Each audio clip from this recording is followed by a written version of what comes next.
ಜೊತೆಗೆ tips to build resilience ಅಂದರೆ ನೀವು ಮತ್ತೆ ಉತ್ಸಾಹಿತರಾಗಿ ಸ್ಥಿತಿಸ್ಥಾಪಕತೆ ಬೆಳೆಸ್ಕೊಳ್ಳೋದಕ್ಕೆ, ಫೇಲ್ಯೂರಿಂದ ಹೊರಗೆ ಬರೋದಕ್ಕೆ ಒಂದು ಇಂಪಾರ್ಟೆಂಟ್ ಸ್ಪೋರ್ಟ್ಸ್ಮ್ಯಾನ್ ಸ್ಪಿರಿಟನ್ನು ಬೆಳೆಸ್ಕೋಬೇಕು. ಸ್ಪೋರ್ಟ್ಸ್ಮ್ಯಾನ್ ಸ್ಪಿರಿಟ್ ಅಂತಂದರೆ ಈಗ ನಾನು ಹೇಳ್ತಾ ಇದ್ದೆ ನಿಮಗೆ, ಹೆಚ್ಚು ಕಡಿಮೆ ನಾನೊಂದು 85-90 ಸೋತಿದ್ದೀನಿ, 15 ಗೆದ್ದಿದ್ದೀನಿ. ಆ ಸೋತಾಗೆಲ್ಲ ಪುಟಿದೆದ್ದು ಮತ್ತೆ ಅಪ್ಲಿಕೇಶನ್ ಹಾಕೋದು. ಸುಮ್ಮನೆ ಸ್ಟೋರಿ ಹೇಳ್ತಾ ಇರೋದಲ್ಲ. ಫಸ್ಟ್ ನಂದು ಅಪಾಯಿಂಟ್ಮೆಂಟ್ 2002, ಲೇಟೆಸ್ಟ್ ಅಪಾಯಿಂಟ್ಮೆಂಟ್ ಅಂದರೆ 2017. ಅಂದರೆ ಮೊದಲ ಅಪಾಯಿಂಟ್ಮೆಂಟ್ಗೂ 15 ವರ್ಷದ ಅಪಾಯಿಂಟ್ಮೆಂಟ್ ಮೇಲೆ 15 ಅಪಾಯಿಂಟ್ಮೆಂಟ್ ಆರ್ಡ್ರ್ ಬಂದಿದೆ. 15 appointment in 15 years.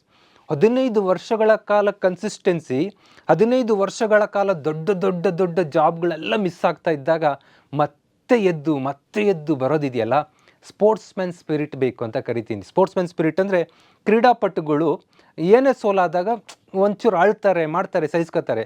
You can vision ನೋಡಿರ್ಬೋದು ನೀವು, ODI ಕ್ರಿಕೆಟ್ ವರ್ಲ್ಡ್ ಚಾಂಪಿಯನ್ಶಿಪ್ ಇಂಡಿಯಾದಲ್ಲೇ ನಡೆದಾಗ ಏನಾಯಿತು, ಇಂಡಿಯಾ ತಂಡ ಫೈನಲಲ್ಲಿ ಹೀನಾಯವಾಗಿ ಸೋತೋಯ್ತು. ಹೆಂಗಿದ್ದ ಟೀಮ್ ಒಂದೇ ಸರಿ ಸೋತೋದಾಗ ಕಂಪ್ಲೀಟ್ ಕುಸಿದೋಯ್ತು. ಇಂಡಿಯಾದ ಫ್ಯಾನ್ಸ್ ಬೇಸ್ ಕೂಡ ಕುಸಿದೋದ್ರು. ಆದರೆ ವಿತಿನ್ 8 ಮಂತ್ ಅಮೇರಿಕಾ ಕಾಂಟಿನೆಂಟಲ್ಲಿ ಹೋಗ್ತಾರೆ, T20 ಮ್ಯಾಚಲ್ಲಿ ಪಾರ್ಟಿಸಿಪೇಟ್ ಮಾಡ್ತಾರೆ, T20 ವರ್ಲ್ಡ್ ಕಪ್ಪನ್ನು ಎತ್ಕೊಂಡ್ಬರ್ತಾರೆ. ಅಂದರೆ ಅದು ಸಾಧ್ಯ ಆಗೋದು ಯಾವಾಗ ಅಂದರೆ, ಸ್ಪೋರ್ಟ್ಸ್ಮನ್ಗಳಿಗೆ ಅದೆಲ್ಲ ಸಾಧ್ಯ. ಯಾಕೆ ಸಾಧ್ಯ ಆಗುತ್ತೆ ಅಂತ ಅಂದರೆ, ಅವರು ಪದೇ ದಿನ ಆಡ್ತಾ ಇರ್ತಾರೆ, ದಿನ ಔಟ್ ಆಗ್ತಿರ್ತಾರೆ, ದಿನ ಬೌಲಿಂಗ್ ಮಾಡ್ತಾರೆ, ವಿಕೆಟ್ ಬೀಳ್ತಾ ಇರಲ್ಲ, ಆಡೋದು ಸೋಲೋದು ಎವ್ರಿ ಡೇ. ಇವತ್ತಿನ ಮಕ್ಕಳು ಯಾಕೆ ಸುಸೈಡಲ್ ಅಟೆಂಪ್ಟ್ ಜಾಸ್ತಿ ಮಾಡ್ತಿದ್ದಾರೆ ಅಂದರೆ, ಆಟ ಆಡಿಸ್ತಾನೆ ಇಲ್ಲ.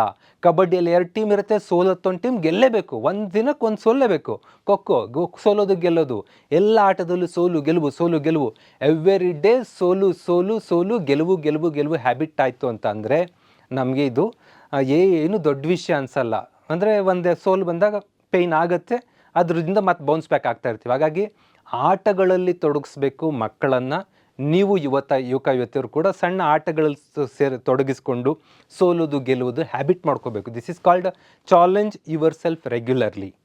ಡೆವಲಪ್ ಪಾಸಿಟಿವ್ ಹ್ಯಾಬಿಟ್ಸ್, ಧನಾತ್ಮಕ ಹ್ಯಾಬಿಟ್ಗಳನ್ನ ಇಂಥ ಟೈಮಲ್ಲಿ ಬೆಳೆಸ್ಕೋಬೇಕು. ಇಷ್ಟು ದಿನ ನಾನು ಏನೇನು ತಪ್ಪು ಮಾಡ್ತಾ ಇದ್ದೆ, ಹೋದ ಸರಿ ನಾನು ಗುಟ್ಕಾ ತಿಂತಾ ಇದ್ದೆ, ರನ್ನಿಂಗ್ ಕ್ಲಿಯರ್ ಮಾಡೋಕ್ಕಾಗಲಿಲ್ಲ, ಸೊ ಈ ಸರಿ ಗುಟ್ಕಾ ತಿನ್ನೋದು ಬಿಡಬೇಕು.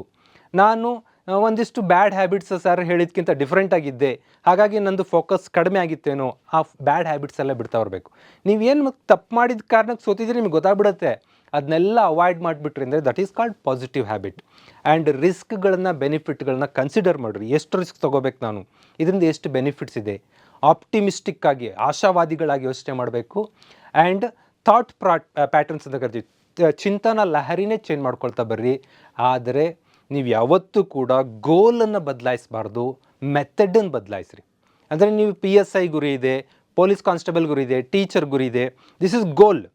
ನೀವು ಗೋಲ್ ಹೋಗಬೇಕಾದ್ರೆ ಒಂದು ಎಕ್ಸಾಮ್ ಫೇಲ್ ಆದ ಕೂಡಲೇ ಅದನ್ನು ಬಿಟ್ಟು ಇನ್ನೊಂದು ಕಡೆ ಹೋಗಬಾರ್ದು. ಜಸ್ಟ್ ನಿಮ್ಮದು ಸ್ಟಡಿ ಮೆಥಡಾಲಜಿ ಎಲ್ಲೋ ಮಿಸ್ ಹೊಡೆದಿದೆ, ಅದನ್ನು ಕರೆಕ್ಟ್ ಮಾಡ್ಕೊಂಡ್ಬಿಟ್ರಿ ಅಂದರೆ ಆಟೋಮೆಟಿಕ್ಲಿ ಸೋಲು ನಿಮ್ಮ ಬಳಿ ಮತ್ತೊಮ್ಮೆ ಸುಳಿಯೋದಿಲ್ಲ.